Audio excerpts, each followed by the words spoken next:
नमस्कार दोस्तों। टाइटैनिक जहाज जिसे बनाने में 1200 दिन लगे, वह सिर्फ 2 घंटे में ही कैसे टूट गया। इतनी सुविधा होने के कारण फिर भी कैसे 1500 लोगों की जान चली गई। आखिर वह गलती क्या थी जो कभी ना डूबने वाला टाइटैनिक डूबने में मजबूर होना पड़ा। जानिए इस वीडियो में, अंत तक बने रहें। 10 अप्रैल 1962 जब दुनिया का सबसे बड़ा और सबसे महंगा जहाज टाइटैनिक अपनी पहली यात्रा के लिए पूरी तरह तैयार था। उस दिन अंटार्कटिक ओशियन का मौसम शांत था। समुद्र में तूफान आने की कोई संभावना नहीं थी। 1500 यात्री पहले ही जहाज पर सवार हो चुके थे और लाखों लोग डाक पर खड़े होकर टाइटैनिक की पहली यात्रा देखने के लिए इकट्ठा हुए थे। और ना तो यात्री ना ही उन्हें विदाई देने के लिए यात्री भी बहुत आए थे पहली यात्रा देखने के लिए, विदाई देने के लिए। टाइटैनिक के स्टाफ को इस बात का अंदाजा नहीं था जहाज को कुछ ही देर में रवाना किया जाना था। उसमें 6 ऐसी गलतियां की गई, उससे सबसे भयंकर दुर्घटनाग्रस्त हुई और घटना का शिकार वो जहाज हुआ। उस दौर में सबसे महंगे और लग्जरी और सबसे चर्चित जहाज टाइटैनिक ने उन 6 गलतियों के बारे में जानेंगे जिसकी वजह से टाइटैनिक अपनी सफलता के लिए नहीं बल्कि अपनी दुर्घटना के लिए दुनिया भर में जाने लगा। आखिर वे गलतियां क्या थी? टाइटैनिक की इन 6 गलतियों को खुद जहाज के कैप्टन एडवर्ड स्मिथ, जिनके पास 40 वर्षों का अनुभव था, वो भी नहीं देख पाए। कैप्टन 40 वर्ष के अनुभवों को भी भूल जाइए। टाइटैनिक को बनाने वाली कंपनी व्हाइट स्टार लाइन, जिसे 107 जहाज़ों का संचालन करने का अनुभव है, उसने भी इन गलतियों को नहीं देखा। इतना ही नहीं, टाइटैनिक का निर्माण करने वाली कंपनी हरलैंड एंड वल्फ, जिसने टाइटैनिक से पहले 500 से ज़्यादा जहाज मैन्युफैक्चर किए, और वही इन गलतियों को पकड़ने में असमर्थ रही। टाइटैनिक के निर्माण की शुरुआत 1997 में हुई। लगभग 3 वर्षों का समय लगा था। 2000 मजदूरों ने मेहनत करी। इसके बाद ये जहाज तैयार हुआ। अब जहाज पूरी तरह बनकर तैयार हो चुका था, लेकिन इसका टेस्ट किया जाना बाकी था। टाइटैनिक के निर्माताओं का भरोसा तब मजबूत हो गया जब उसने पहली टेस्ट रन को सफलतापूर्वक पार कर लिया। जैसे ही ये प्रशिक्षण पास हुआ, इसे दुनिया भर में अलग अलग अंदाज में प्रचारित किया गया और सबसे बड़ी टैगलाइन थी अनसिंकेबल टाइटैनिक, यानी कभी ना डूबने वाला टाइटैनिक। इसे एक ऐसा जहाज बताया गया जिसे कोई ताकत डुबो नहीं सकती थी। टाइटैनिक की पहली यात्रा इंग्लैंड के साउथ हैम्पटन शहर से शुरू होनी थी, जिसकी तारीख 10 अप्रैल 1962 तय की गई थी। इसकी मंजिल अमेरिका से न्यूयॉर्क शहर था। टाइटैनिक के प्रसिद्ध हिस्से में सफ़र करने वाले लोगों का फर्स्ट क्लास का जो सफ़र करने का टिकट था वो 150 था, जबकि आज के दौर में 40,000 बनते हैं। इस शानदार प्रचार के कारण टाइटैनिक की सभी टिकटें तुरंत बुक हो गई थी। आखिरकार वो दिन आ गया जब टाइटैनिक पहली बार सफ़र शुरू करना वाला था।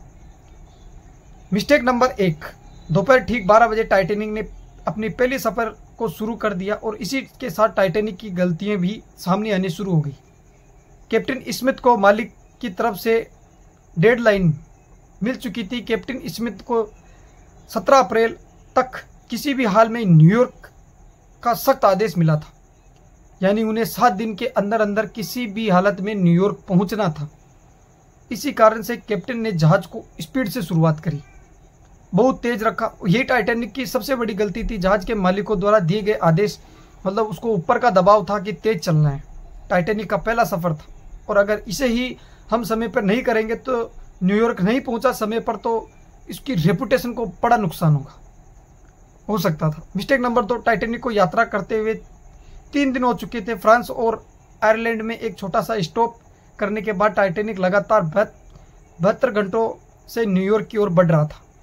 14 अप्रैल 1962 की शाम समुद्र के चारों ओर शांति और धुंध छाई हुई थी, जिससे दूर का दृश्य भी बहुत कम दिखाई दे रहा था। उसी रात एक दूसरा विदेशी जहाज के साथ कैप्टन, जो टाइटैनिक से कुछ घंटे आगे था, उन्होंने वायरलेस टेलीफोन के जरिए टाइटैनिक को चेतावनी दी थी। समुद्र में विशाल आइसबर्ग तैर रहा है। एक्सपर्ट का मानना था कि ये चेतावनी कम से कम 6 बार दी गई थी, लेकिन टाइटैनिक के ऑपरेटरों की लापरवाही के कारण इसे उन लोगों को अंधा कर दिया था। शायद उनके लिए ये सामान्य बात थी, लेकिन टाइटैनिक की दूसरी बड़ी गलती थी। अगर इन वार्निंग को अगर सीरियसली ली गई होती तो शायद ये भयानक हादसा नहीं होता। मिस्टेक नंबर 3, जहाज की स्पीड शुरुआत में ही बहुत तेज थी। वह पहले ही एक इम्पोर्टेंट वार्निंग को नज़रअंदाज कर चुके थे और टर्निंग अब आइसबर्ग के इलाकों में तेजी से बढ़ रहा था।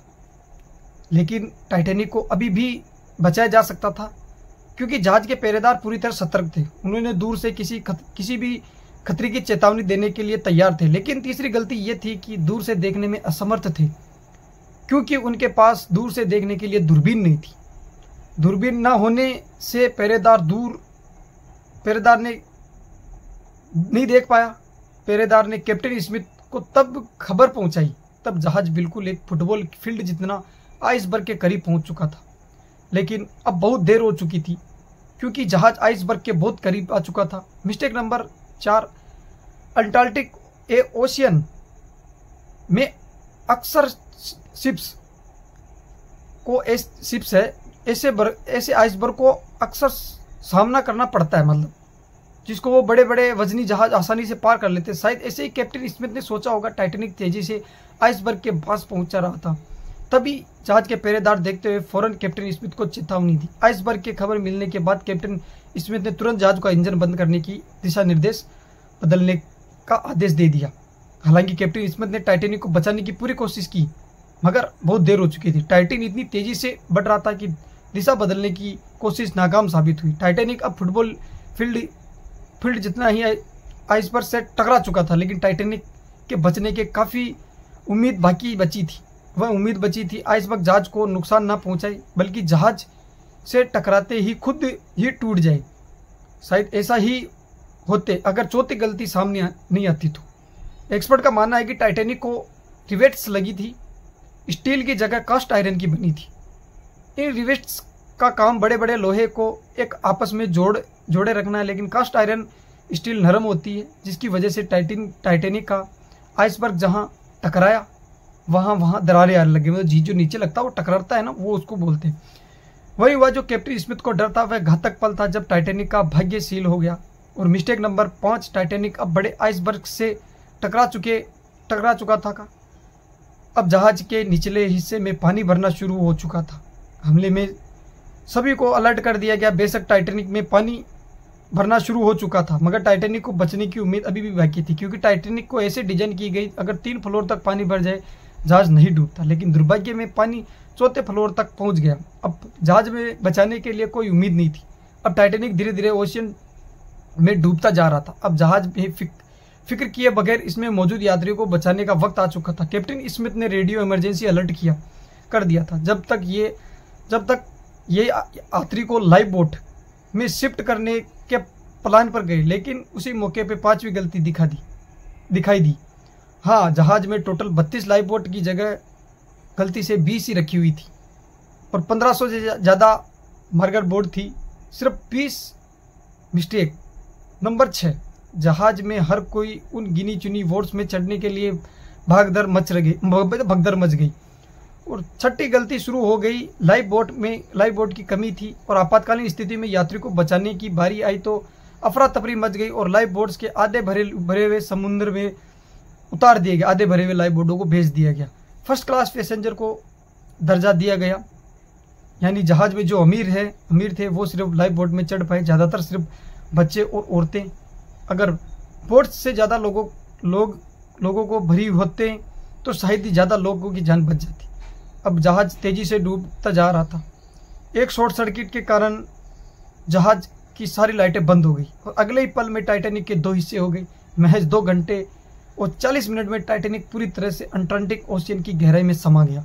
हादसे में करीब 1500 से अधिक लोग मारे गए। उस रात अंटार्कटिक ओशियन का तापमान -2 डिग्री सेल्सियस था, जिसमें कोई भी इंसान 30 मिनट से अधिक जिंदा नहीं रह सकता था। और कहते हैं कि अगर मरने वाले 1500 से ज़्यादा थी, कुछ लोग तो बिना टिकट के भी घुसे गए थे उसके अंदर।